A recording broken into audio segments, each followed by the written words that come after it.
Bonjour, aujourd'hui on va faire un pâté de poulet aux cailles, aux pistaches, aux oignons. Alors on va commencer par désosser des cailles.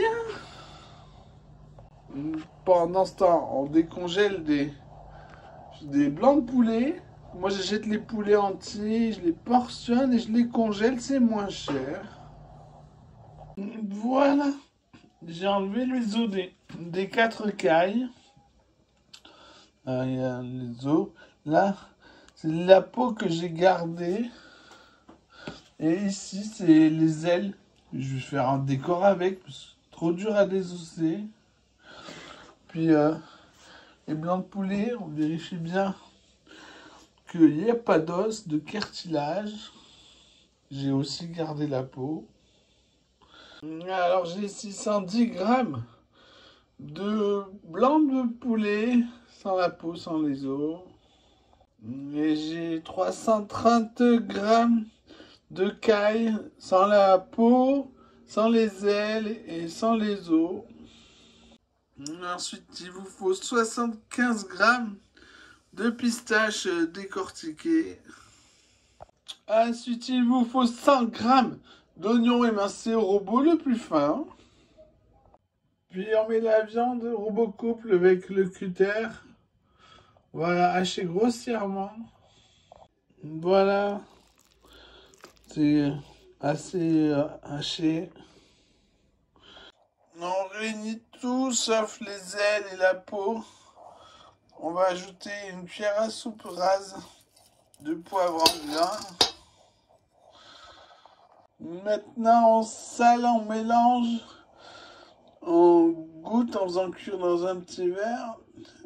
Et on recommence si nécessaire. Puis, dans un plat à cake qu'on a en double, on va mettre un papier cuisson.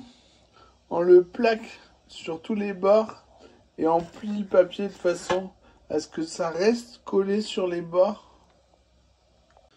Puis on vide dans le plat.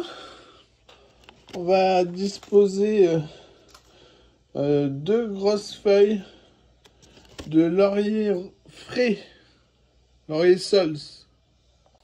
Ensuite, je commençais par la peau d'écaille. Et puis une fois que c'est tout recouvert, on peut arrêter. Voilà. Une fois qu'on a mis les ailes, on va les faire rentrer dans le pâté, que ça soit plat au-dessus. Puis on découpe le papier cuisson. On met au four, 180 degrés, ventilateur, chaleur tournante. Il y a départ à froid, jusqu'à ce que ce soit brûlant à cœur. Ou à 72 degrés, si vous avez un thermomètre. Après la cuisson, avec une fourchette, on écrase, que ça rétrécit, là, ça va vers le milieu. On écrase pour que ça se remette de partout. Pendant que ça refroidit dans un baquet d'eau froide. Puis après un quart d'heure dans le baquet au frigo. C'est le moment de rajouter de l'eau pour que ça arrive en haut du plat quand on presse. Encore et toujours système D. Le plat identique. Une planche. Une corne et une cuillère même. On pourra le démouler et le manger demain. Bon appétit!